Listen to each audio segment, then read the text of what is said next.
Good afternoon. I'm JJ Harpster. I'm head of the science section here at the Library of Congress, and I'd like to welcome you to today's program, Celestial Navigation, celebrating 175 years of the U.S. Nautical Almanac Office.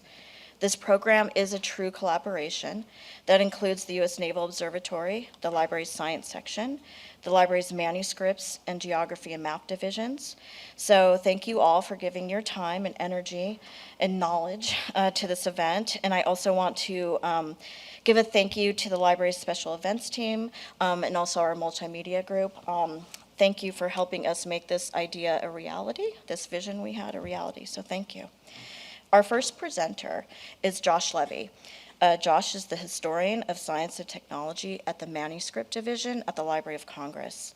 He holds a PhD in modern U.S. history from the University of Illinois at Urbana-Champaign.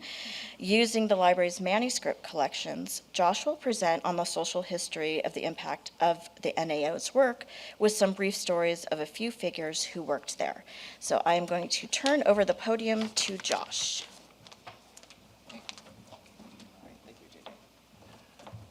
Thank you, everyone, for coming. So I would just like to highlight a couple of collections that we hold in the Manuscript Division here and tell a few stories about celestial navigation and the 19th century history of the Nautical Almanac Office. And while I do, I'd really like to focus on just how global the scope of that office has been right from the very beginning. And we could start from the beginning, but I'm going to take a cue from Abraham's presentation, which you'll hear in a few minutes, and start a little before the beginning. Before the founding of the Depot of Charts and Instruments in 1830 and before the founding of the Nautical Almanac Office itself in 1849. And so here you see a notebook.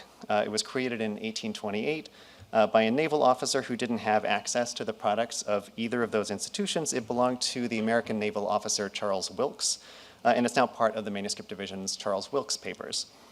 When Wilkes created this notebook, which is really a handwritten reference manual on the use of navigational instruments and the practice of celestial navigation, he was a relatively young man already lobbying to join what became known as the United States Exploring Expedition. That expedition was an intensive mission of observation, one that really aimed to make the world knowable to the U.S. Navy. When it finally set sail in 1838, Wilkes, who by then had 4 years of experience running the Depot of Charts and Instruments under his belt, was its commander. Wilkes loaded 6 ships with sailors and scientists and with instruments like marine chronometers and sextants that would allow the voyage to navigate by the stars. And over 4 years, Wilkes and his expedition circumnavigated the Earth, blending scientific research with military adventurism, mapping lands from Antarctica to the South Sea Islands. Wilkes noted the potential profit American businesses could reap from the Hawaiian Islands, as historian Lawrence Kessler has written in a narrative that, quote, reads at times like a catalog of business opportunities. And he presided over a military campaign on Fiji that leveled 3 villages and killed more than 100 islanders. Wilkes' expedition brought back navigational charts and scientific reports and more than 60,000 specimens, which included human remains, that eventually found their way to the Smithsonian. It also brought back a powerful new argument for more accurate astronomical data, data that could aid the nation's future expansion and its seafaring. So there was a nationalistic argument for improving that data, and there was a scientific one. And researchers in the Manuscript Division can find the papers of Matthew Fontaine Maury, the oceanographer, who served as the Naval Observatory's superintendent while some of those arguments were taking place. Maury favored the nationalistic position, and he made that argument to Congress aggressively and convincingly. Charles Henry Davis, who became the first head of the Almanac Office, actually emphasized both. And here you see a letter in our collection of the U.S. Naval Observatory's records sent by Davis before he got the job. He's arguing that an American Nautical Almanac Office could have 2 functions. First, to supply patriotic American navigators who sailed by the stars with a patriotic alternative to the British Nautical Almanac, and also, quote, to predict for the astronomer the exact times and places of the principal heavenly bodies used by him in his observations and computations. So science and nation. Matthew Maury ended up being cut out of the planning for the new Almanac Office, in partly because the scientific elites in Washington, like Alexander Dallas Bakke, whose papers the Manuscript Division also has, just didn't like him very much. So Davis was able to set up the new Nautical Almanac Office without Maury's oversight, and he set it up in a totally different city in Cambridge, Massachusetts. This was back when scientific offices needed computers just like they do now, except that back then computers were people. So one of the first computers Davis hired was a woman working remotely. It was Mariah Mitchell, who was an amateur Quaker astronomer who lived on Nantucket, which was itself a major seafaring hub and a center of the nation's whaling industry. And just 2 years earlier, in 1847, Mitchell had discovered a telescopic comet, which was a big deal for an amateur astronomer at the time, and she'd received one of the highest forms of recognition that was available for scientists of her era, a medal from a foreign head of state. In this case, it was the King of Denmark. So by 1849, Mitchell was already one of the nation's most celebrated astronomers at a time when there were virtually no professional astronomers working in the country at all, male or female. Even so, Davis did lowball her on her salary. So in recognition of Mitchell's skill and also as kind of a joke, Davis assigned her the ephemeris of Venus. And here's the joke, and it's literary. Davis is quoting a tragic play by Friedrich Schiller called The Piccolomini from a conversation between two lovers, Max and Thekla. And here's Coleridge's translation, just hopping in the middle of a conversation the two of them are having. Max says, "Spirits or gods that used to share the earth with man as their friend, and to the lover yonder they move, from yonder visible sky shoot influence down, and even at this day, 'tis Jupiter who brings whate'er is great, and Venus who brings everything that's fair." And Thekla responds, "And if this be the science of the stars, I too, with glad and zealous industry, will learn acquaintance with this cheerful faith." It's beautiful. And on the screen you can see Davis's gloss. Mitchell is his only fair computer, and therefore he assigns Venus to her. But here's the serious part. Venus is one of the brightest objects in the night sky, and sailors who knew its position really did have a better chance of finding their way. So it was important that the almanac get those calculations right. Here in the library, we don't have too many of Mitchell's papers, but there is quite a bit of correspondence in our collection of the Naval Observatory's records. And this is one example.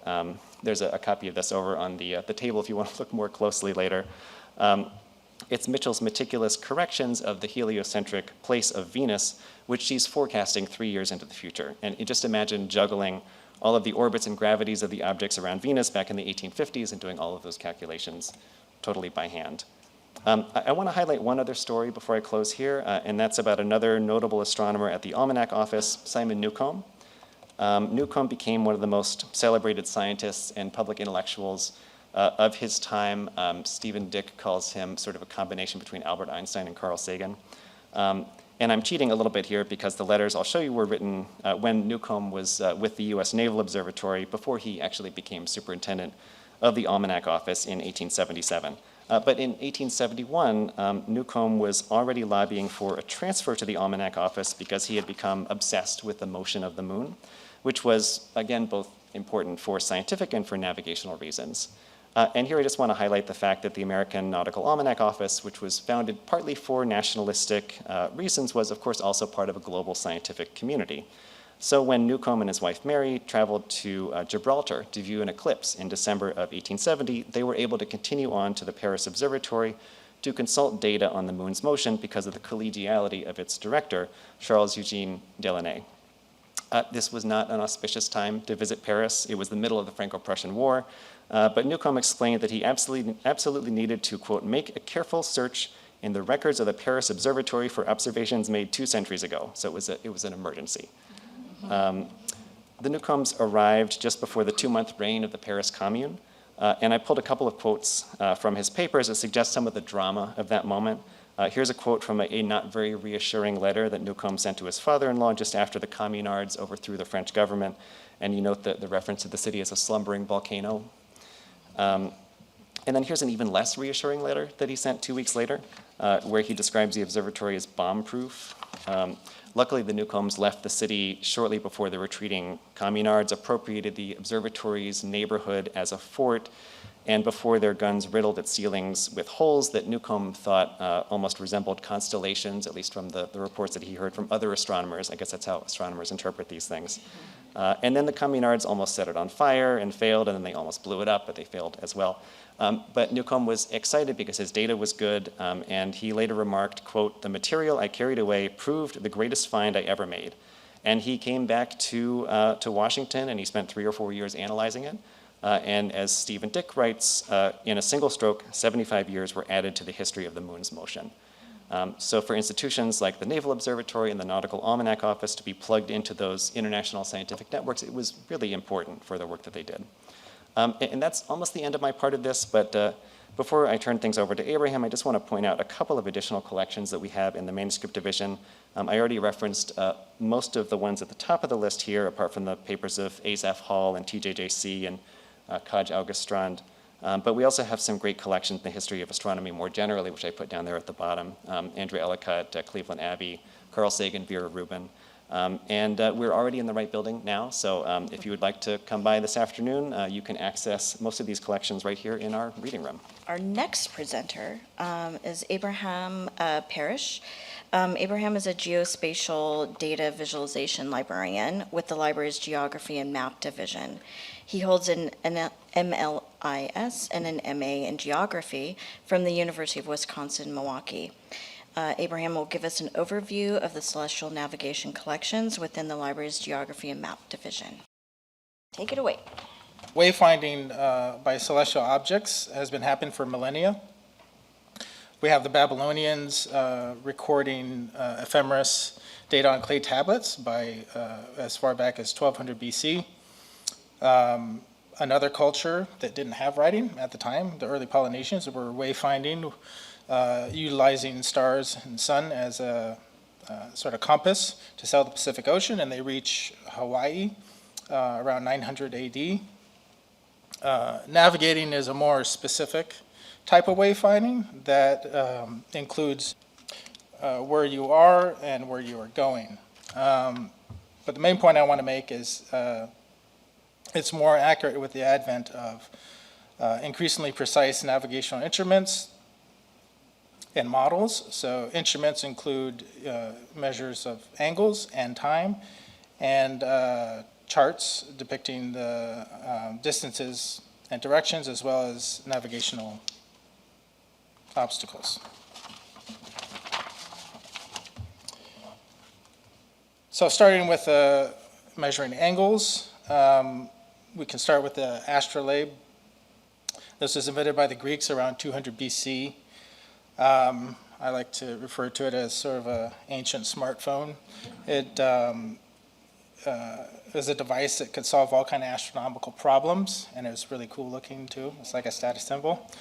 And then we also have, in the 9th century, the Arabs invented something called the kamal. It's like a card with a string that you could measure angles from your teeth or your eye. It has knots for different, angles. We also have, back to the early Hawaiians, they used a navigation gourd that was filled with water that they hung from a canoe, and the stars reflected in it would be lined up with the string mesh so they could hold a course, again using angles. And then the 15th century we have cross staffs, basically long sticks with cross sticks that you could adjust to measure angles. And then by the 18th century these devices sort of culminated into the sextant, which you see an example down there. A modern sextant uses mirrors, shades, micrometer drum, and vernier scale to get angles measured to precision of 1/10 of a minute, which is about 0.1 nautical miles or 190 meters. For time, this was crucial in measuring longitude.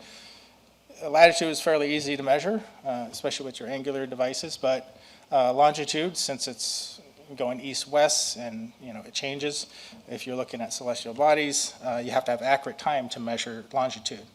So the first milestone was John Harrison's marine chronometer. It's this mechanical device, a clock. He invented it in 1767, and it was used by Captain James Cook in his second and third circumnavigation of the Earth between 1772 and 1779. And in that time, he actually he was the first European to discover Hawaii. And this device, the marine chronometer, gained 54 seconds in 156 days. That's how accurate it was. The next milestone, we get quartz clocks. This was invented in 1927. Quartz oscillates at a frequency of about 32,000 times per second. losing or gaining just 1 second every 3 years, so a little more accurate. And then a modern accurate clock is the atomic clock. It was invented in 1955. It has a frequency over 9 billion times per second, and it takes millions of years to lose or gain 1 second of time. So accurate timekeeping is crucial, like I said, for determining longitude and celestial navigation. So typically you would keep a clock that has Greenwich Mean Time on it. And if you're, say, going across the Atlantic Ocean and your Greenwich Mean Time is, say, 4 p.m. or 1600, when it's local noon at your ship's location, where your current position is, then you would subtract those to get 4 hours of time. And since the Earth rotates 15 degrees every hour, you multiply 4 hours times 15 degrees to get 60 degrees of longitude. So that's how you could tell where you are with longitude. But if you're off, you could be off by several nautical miles. Like, I think 4 seconds equals like a nautical mile. So it had to be pretty accurate to get your location. So the Naval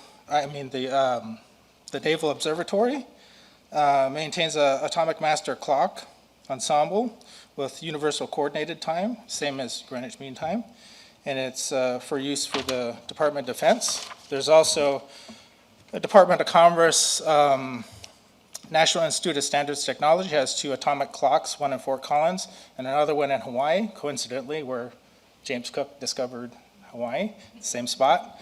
And they broadcast a signal that has the time. So if you have a clock that's radio controlled, it can be synchronized with that atomic clock, so you always have the exact time. You could also get it from a website down there, or you can call the number and you can hear it, the beats going, and every minute it'll say at the tone, the time is. Okay, so charts. You also have charts for celestial navigation. I'm going to cover charts starting with, these nautical charts were often part of sailing books or sort of atlases called, the Greeks called them periplus, in Italian it was portolano, or in English it's a rudder or a pilot, and it's just a book of sailing instructions with charts and other things, which included ephemeris data. So this is a 16th century example of a Portuguese portolano made by Fernando Vaz Dourado, and has ephemeris data for the sun, and you can see each month and each day of the year, and I think it had a few years in this particular portolan. And this is a 17th century example from John Sellers' English Pilot, which includes several years of ephemeris for the sun and the moon. And as you can see, the charts are getting a little more accurate by this time. And skipping ahead to the 19th century, this isn't necessarily a nautical chart, but I wanted to bring this up for this century because this was made by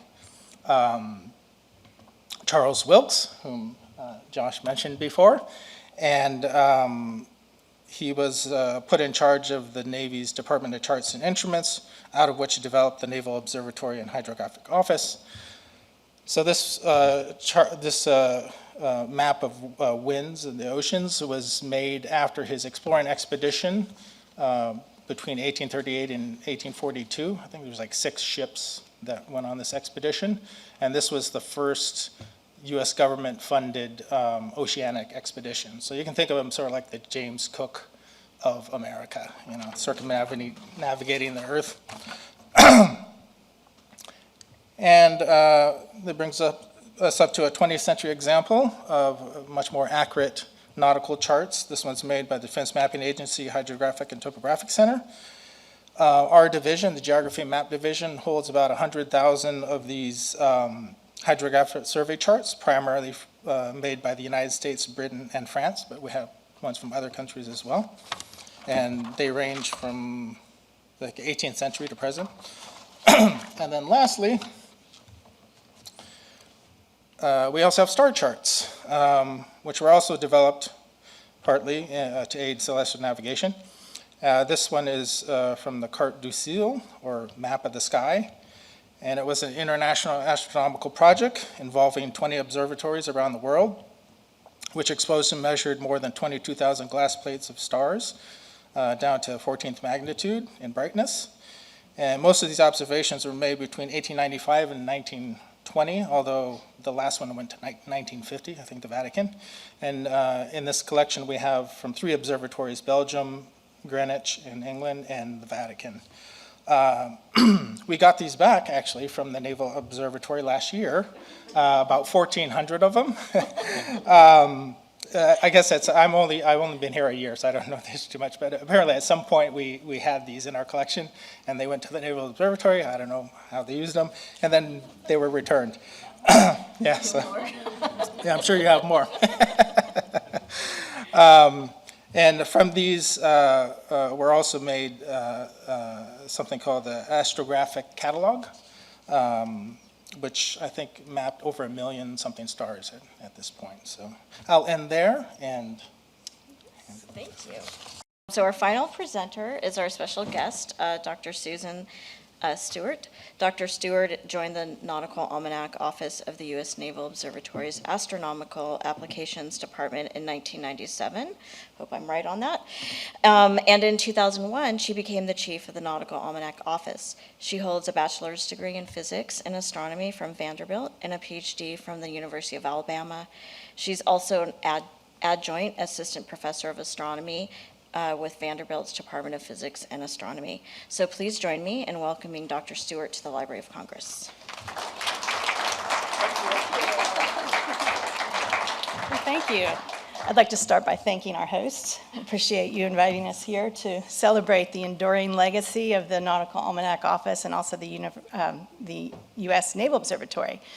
I'd like to recognize some distinguished guests that we have. USNO's new superintendent, Captain Kimberly Freitas, is with us, and our resident navigator, Chief Levi Osmondson. He's a senior listed leader at U.S. Naval Observatory, and we have other members of USNO employees and distinguished members of the Nautical Almanac Office. I think all 5 of us are here.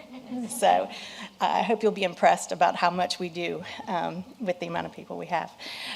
So anyway, thank you very much. And so what I'm going to do is give you the how and why the NAO does its things, and then try to tie it all together by giving you some celestial navigation theory of how things actually, why we're doing this and how it works, and why it's important to the Navy.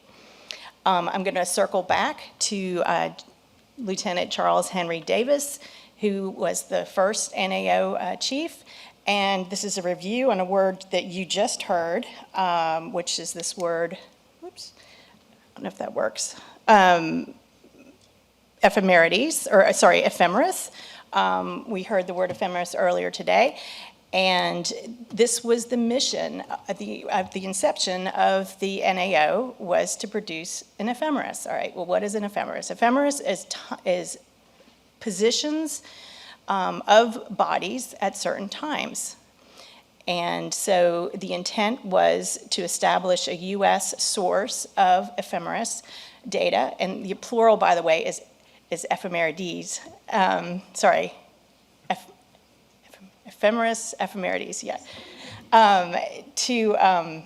Of celestial bodies. And why is that important to the Navy? Well, it's important because we need them for navigation. So some significant events just to touch on in the NAO's history after being founded in 1849 in Cambridge. I'm very proud that the first edition was produced in 1852, so it only took them a few years to put together an ephemerides. And each of the editions that they put together was only pertains to a certain year. Because each of these predictions of places of positions of celestial bodies is good for a certain time. So then in 1866, the NAO moved to Washington, and it was down in around the State Department area, where and it was a separate entity from USNO. Both USNO and the NAO moved together up to above Georgetown, where they are now, in I can't read sideways, sorry. 1893, thank you. And then NAO did not join USNO until 1904. And now, one thing I wanted to elaborate on here is two things. One is 1911, we began a collaboration with His Majesty's Nautical Almanac Office. This is the equivalent office in the UK to us. It's also a national observatory. They were at Greenwich. So if anyone's ever been in Greenwich, that's where HMNAO started. HMNAO is now in Western UK. At the UK Hydrographic Office, but we are still have an enduring collaboration with them, which I always think is a little ironic because we started to have this, US only source, and now we have we collaborate with them on everything we do, which is great to have another source of people to check us and to work with.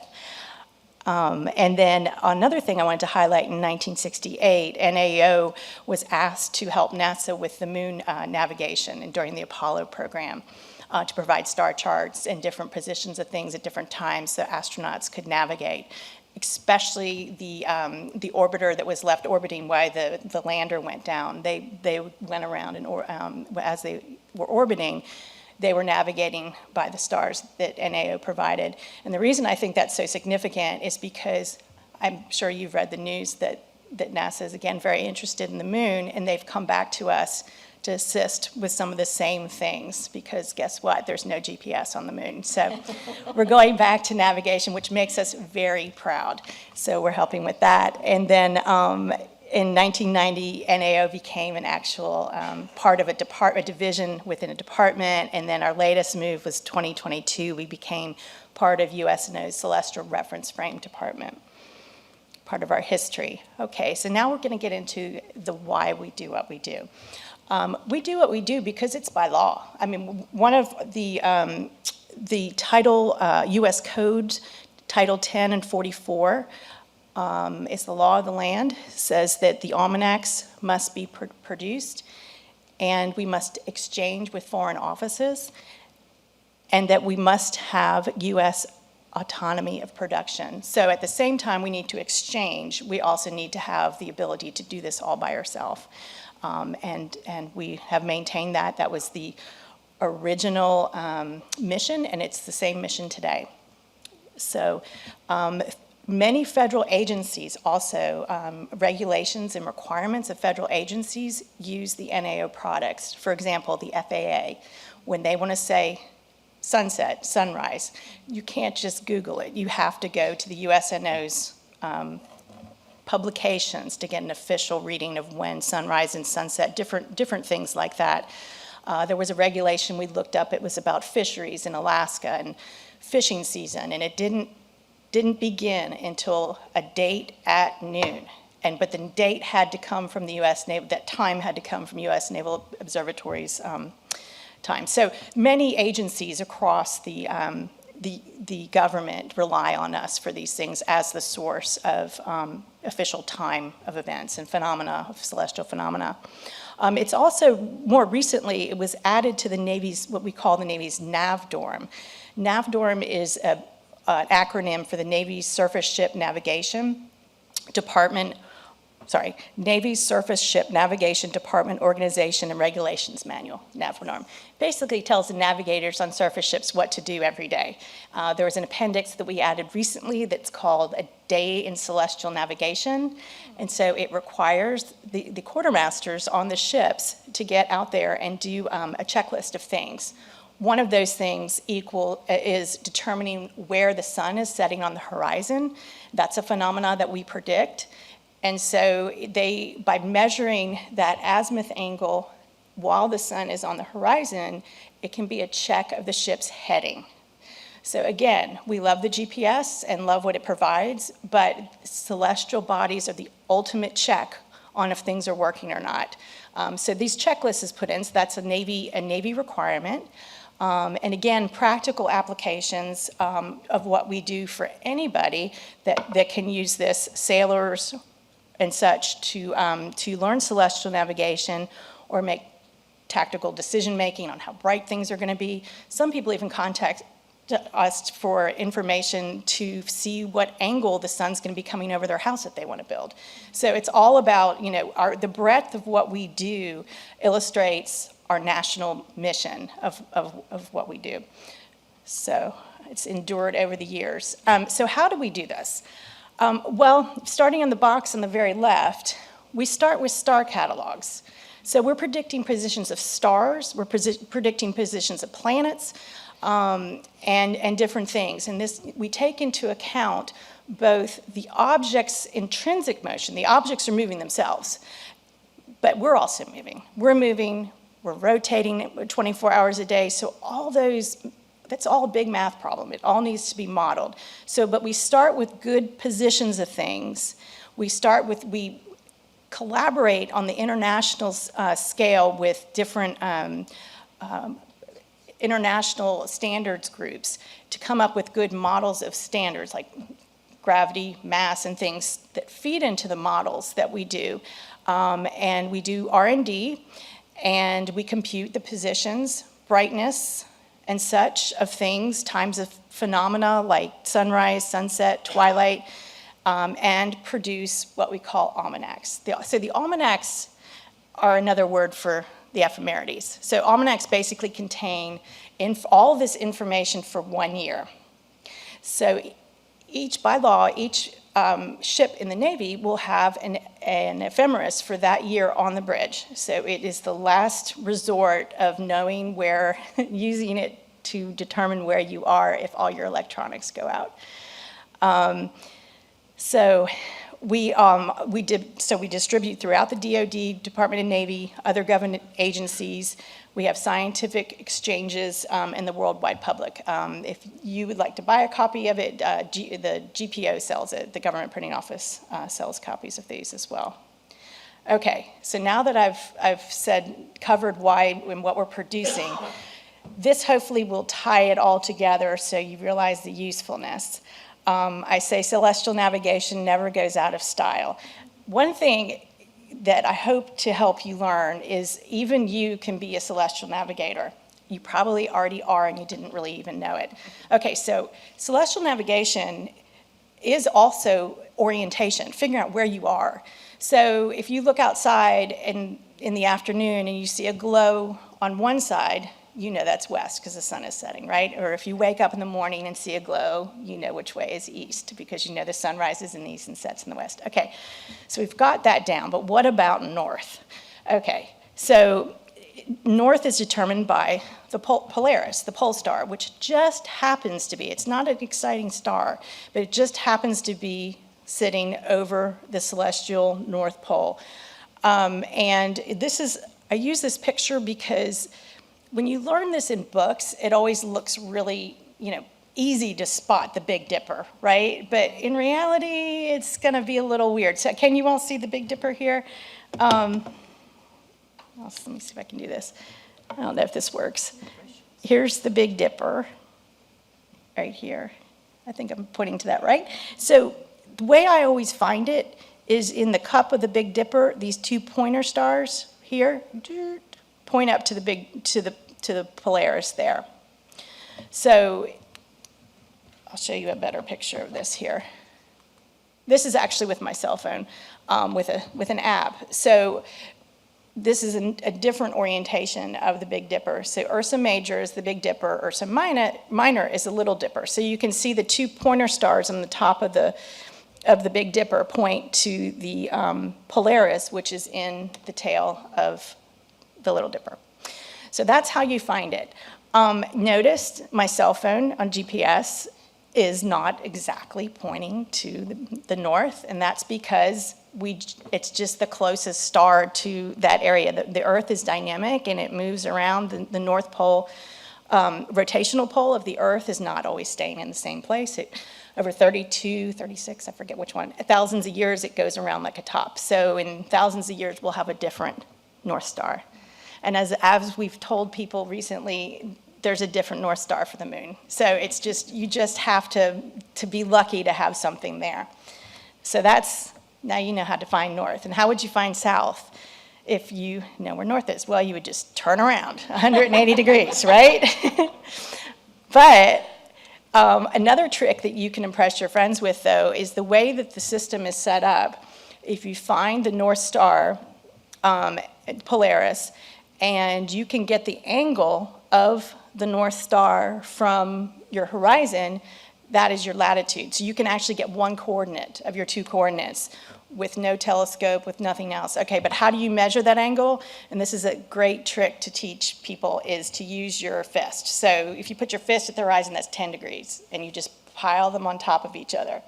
And you can basically get your latitude to, roughly, I'd say 5 degrees or so, if you're good. Try it and see how good you can get. But that's a good trick to show people that you can actually get longitude by that. Now, note that you can only see the Big Dipper above South 25. So if you're below the equator to under 25 degrees, it's going to set and you're not going to see it. So what would you do then? You'd have to look for the Southern Cross. Now, I will say this is something that the Nautical Almanac Office gets calls on from ships quite a bit. Navy ships that they'll email us and say, hey, we're crossing the equator. How do you find this? So when recently we put together some tutorial information for the Navy sailors, and we added this in there because he said, obviously this is not being covered somewhere, so we're going to have to hammer this home about how to find the Southern Cross. So the way you find the Southern Cross is in the Southern Hemisphere, when you're south of 35, it's always above the horizon. This is the constellation Crux. And you can see it, though, south of 26, north 26. So if you're in Hawaii or southern parts of Florida or Texas, you can actually see part of the year, you can see Crux. But obviously it's better when you go farther down and you see it all the time. So you use the 2 pointer stars. Those 2 pointer stars are Alpha and Beta Centauri. They're our closest stars, so they're very bright and prominent, and they point to the Southern Cross. And so once the cross, if the cross was standing up in your view, south would be directly under it. So you kind of just extrapolate down and push down. And where the southern part is in the horizon. Okay, so here's a picture. I don't know if you can find it. The way I find it, you see the two stars are on the Alpha and Beta Centauri here are on the side here, and here's the cross. So south here would be somewhere like right there. The other way to find it, this is the plane of the Milky Way, and that big blob, a dark blob there is called the Coalsack Nebula. It's just a lot of dust that blocks the light behind it. It's pretty prominent, and so I usually look for that and then see the cross. But it's pretty amazing to find. So once that is found, you turn around and you can find north from there. Okay, so now let's get a little harder. We found our direction, but now we need to find our actual position. How do we do that, and why do we need ephemerides? Well, when we redid the tutorials for the Navy navigators, the NAO took care of updating some tutorials. We came up with this new concept and I think the concept of the geographical position, the GP, is the key to understanding celestial navigation. I hope you agree with me. So the concept of a GP is if any celestial body, but picture a star. If the star had a string hanging down on it and touched the Earth from that star, that would be what we call the GP, okay, geographic position, connecting the star and the center of the Earth. So we all know what GP is. Here's a GP that you're very familiar with. Here's the sun. The sun has a GP, right? And this is what sometimes it looks like, where it's lining up. So where you see that little dot in the center, that would be the sun's center GP. And note that the GP travels because we're rotating and we're going around the sun. The sun's GP travels a mile every 4 seconds. That's how fast it moves. And I know that some of you have viewed that. Hang on a second, I'm missing a slide. Did I get? No, it's not there. In an eclipse. When the eclipse shadow goes around, that's the GP. Okay, so now we're going to get a little more complicated. How do you connect the GP to the actual latitude and longitude? How is that done? Okay, and why do we need catalogs of positions? So if you're standing, celestial navigation would be so easy. If you were standing right at a GP of a star, and the top of your head, say you had a laser coming out of the top of your head, and that laser hit the star, okay, you would be standing at the GP. And then you would go to your handy book, your ephemerides, and look it up for that time. Star A, if it's at my zenith, my latitude would be the star A's declination, and my longitude would be the star's GHA. GHA stands for Greenwich Hour Angle. Those two terms, declination and GHA, are what's in the ephemerides. That's what we list. So for a certain time, we say, okay, here's these two positions of the star. They would correspond to your latitude and longitude. So that's how it works. It's that easy. But it's not that easy, sorry. These are all the bright stars. These are the traditional navigation stars, all the bright stars. Everyone always comes, and the first question at the Naval Observatory is they ask, how do you see things? And why do you have an observatory in downtown Washington? Well, we want to see bright things, right? We don't want faint stars for our navigation stars. We want bright stars. So these are the traditional 58 stars that are in the Nautical Almanac. We have other ones too, but this is the main traditional stars.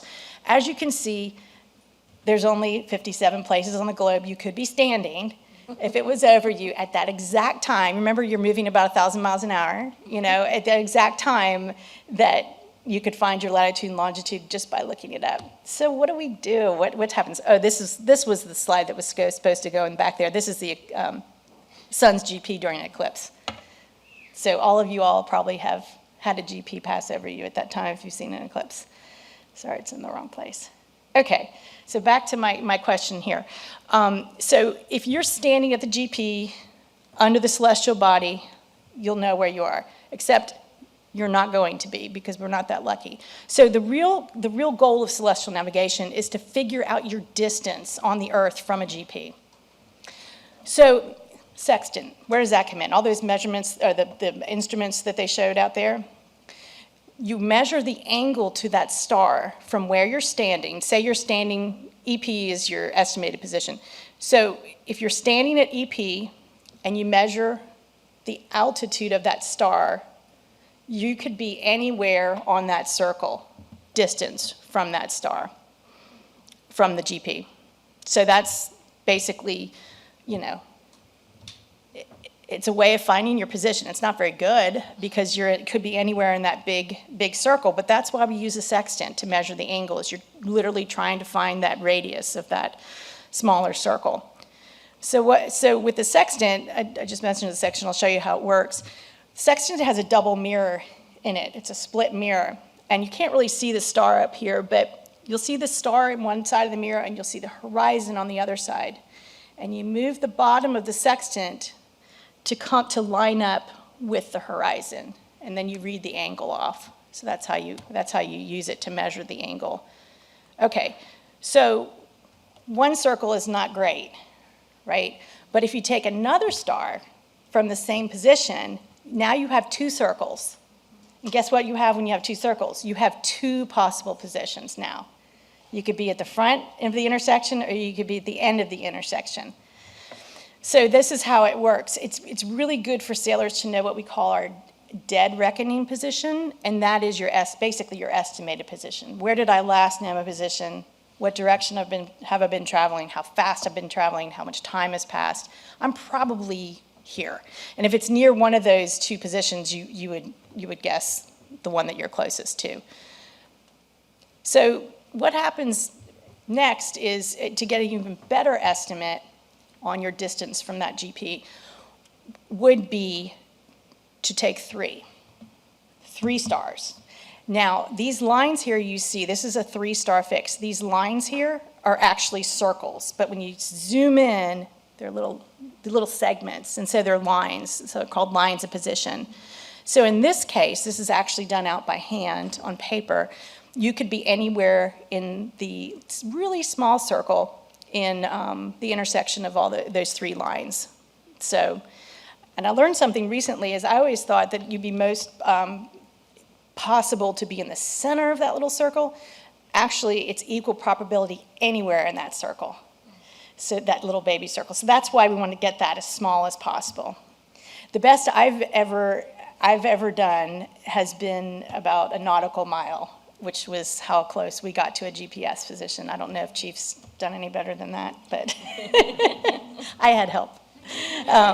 Anyway, so that is the reason why the USNO is charged with doing ephemerides and ephemeris of celestial bodies, so that we can predict where things are going to be, where those GPs are going to be on the Earth, and we can navigate the distance from those. And I will say, again, plug into the NAO today. This summer was our 175th anniversary, and thank you for celebrating our quarto septicentennial with us. So, thanks.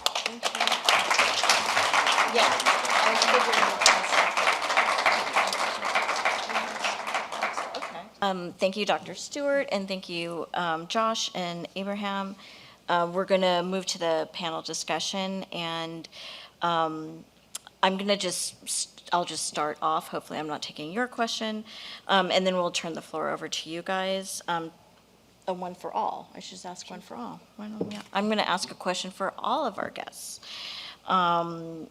So for the entire panel, when you look through some of these early nautical almanacs, and I would maybe even throw in some of those charts over there as well, what stands out to you the most about these older charts, but also maybe the almanacs? Josh? Well, there is something that I like in the earliest almanacs that were produced, including the very first one. There are sections of the almanac in which data is being calculated for the Washington meridian. Oh, right. I love the Washington meridian. You can see discussions in Congress in which people are arguing about whether it's useful to have a separate meridian that goes through Washington. The meridian, I think, has moved several times through the city. By the time the first almanac is published, it's right in the middle of the observatory in Foggy Bottom, and currently there's this great, I think, in addition to the scientific value of having the time be centered in the nautical, in the observatory, there's also great symbolic value of a great country in which the time is centered in its capital, and I love that the Washington Meridian also centers place in this one particular spot, and there is of course a memorial there on Navy Hill where you can see it. Yeah.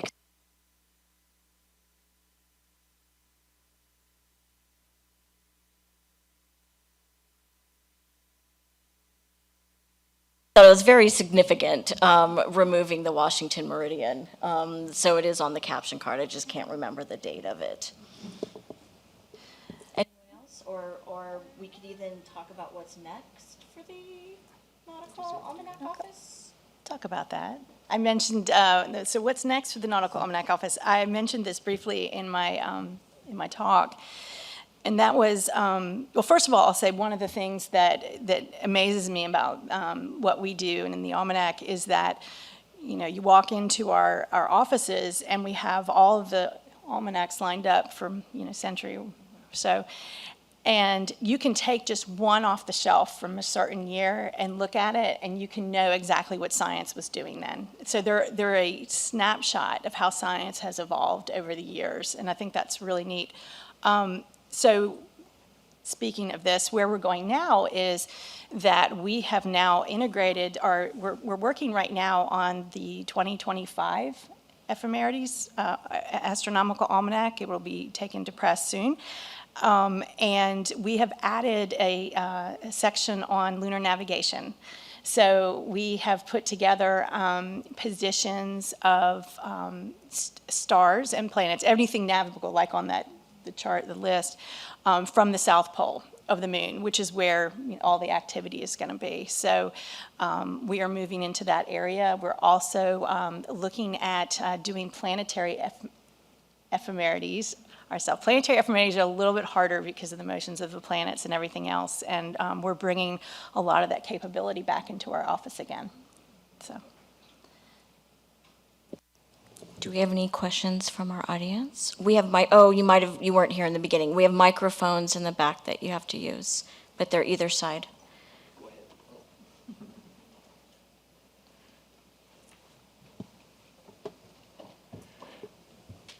This question is for the two active duty, captain and the chief there.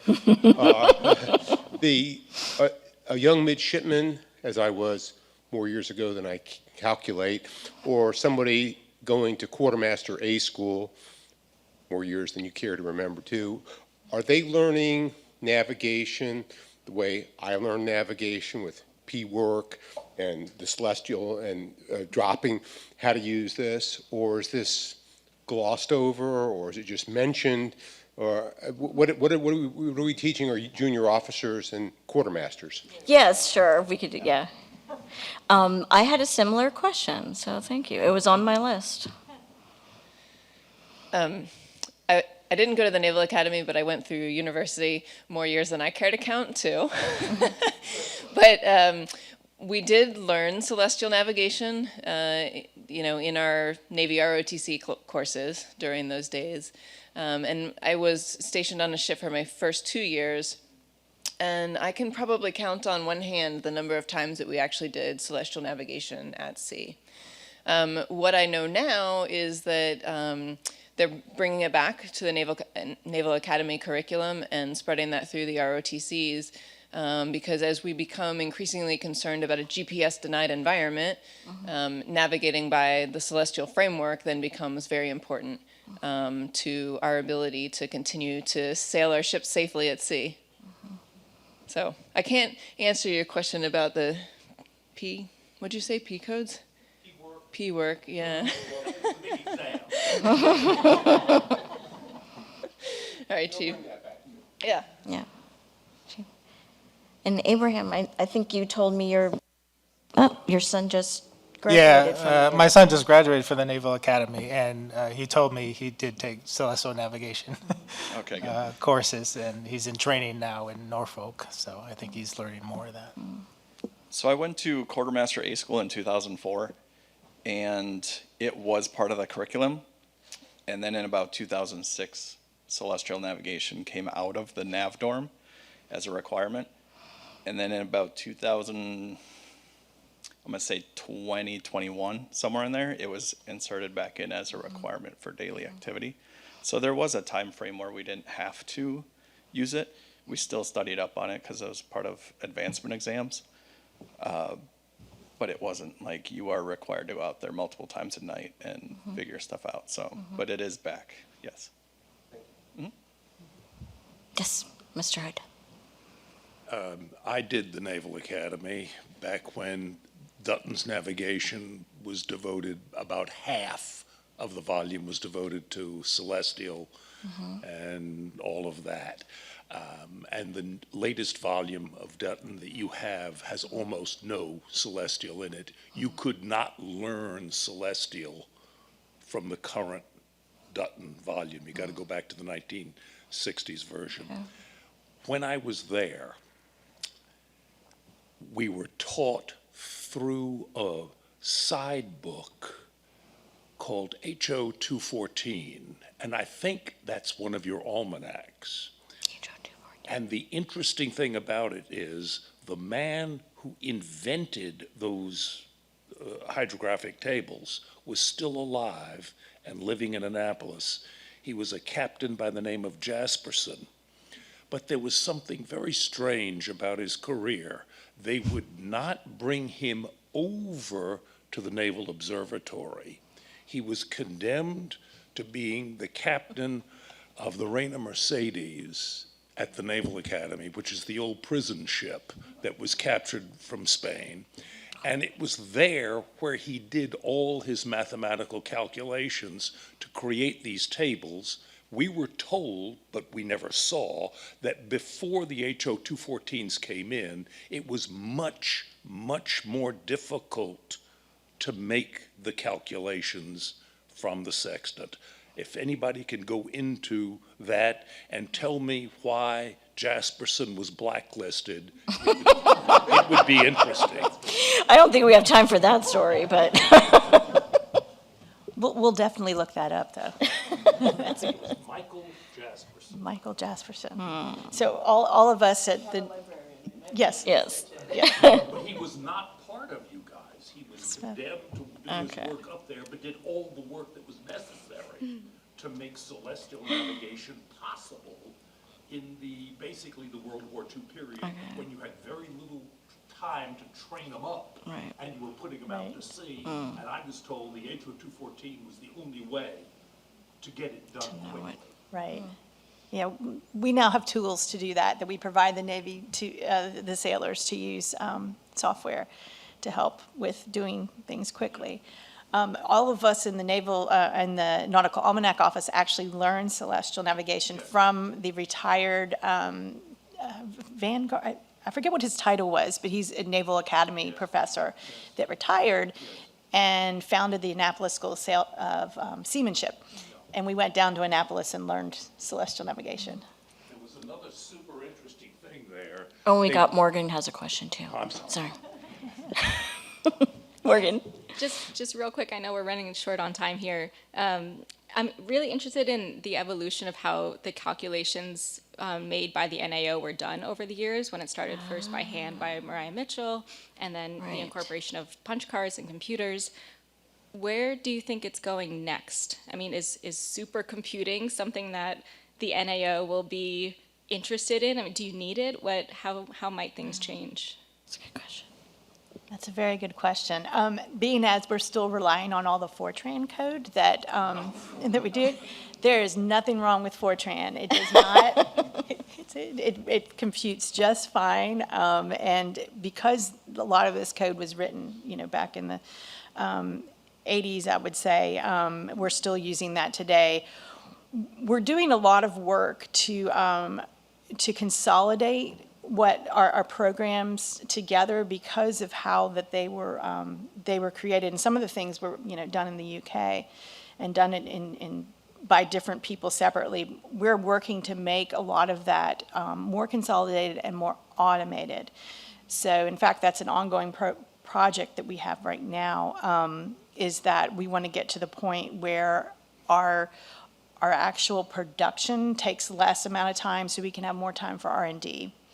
And so that's one of the goals we're doing right now. But as far as high-level computing and everything else, that will parallel other things happening at the observatory that go along. So we have, the systems are set up so they're secure and everything else. So we have to navigate much more than just what we want to do. So. Okay, Mr. Hood. Yeah, just an add-on to that thing with the HO-214, the Navy was recruiting middies who could do a certain kind of math, and it was calculus, differential equations. I never could do them. But by accident, I had just the right math inclination, and only about a fifth of each class in navigation seemed to have this talent. And it was a talent for geography and trigonometry and astronomy. We could deal with the triangles in the sky. It was just something that we could do. And you could see in the classes you had two completely different groups of boys in there. Those who could handle the math of shapes and those who never understood what they were doing. I think there's some art to it, in terms of art. And They dimensions. couldn't bring them Yeah. together.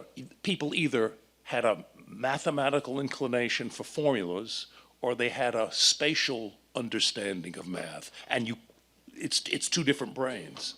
Michael Jasperson, find out why he was condemned.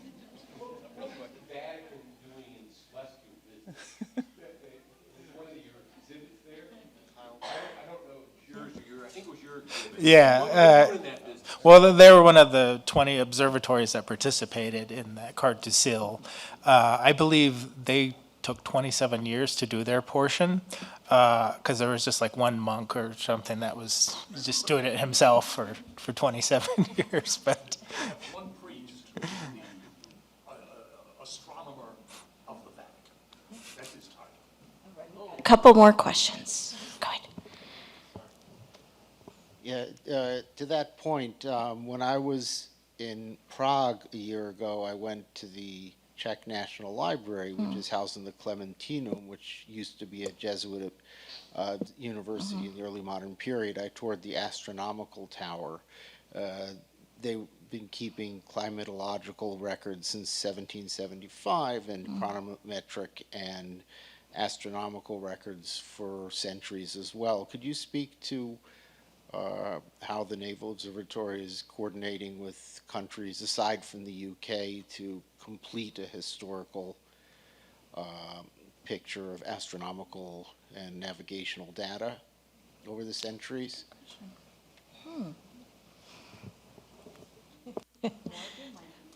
Morgan might be able to Morgan answer might be able to Yeah. answer that one. But I will say, we do have an exchange program that started, as I said, back in the, Just bring her on stage. yeah, that was part of our founding, was that we would have exchanges with other national observatories, and we still do that today. We have exchange program that we exchange our ephemeris products with, and we've been good to maintain that.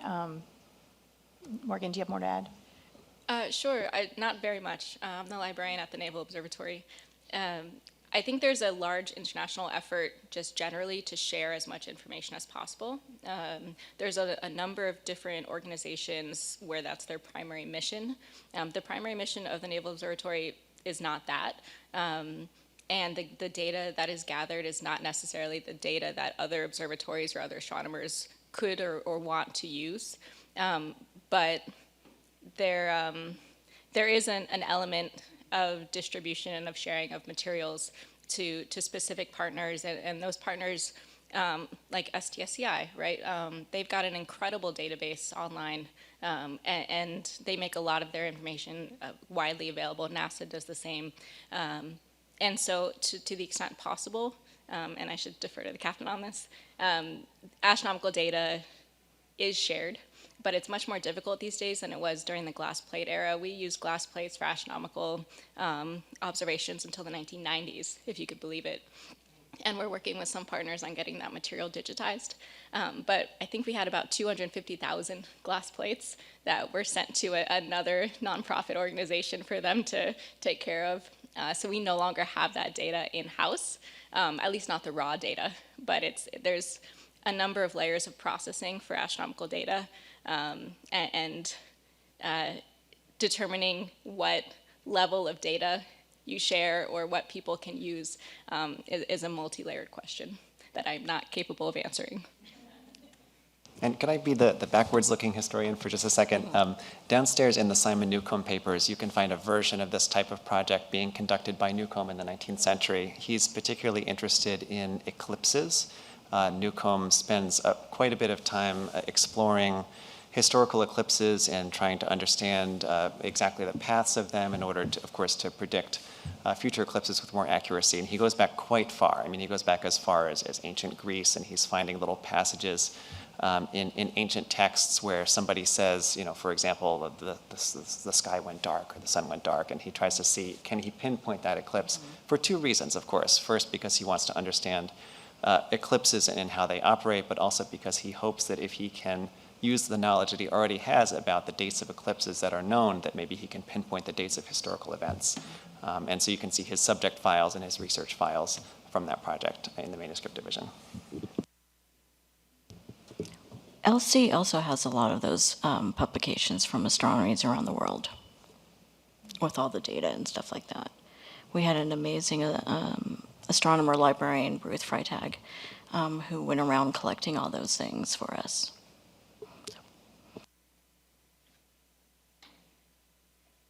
We are definitely over time.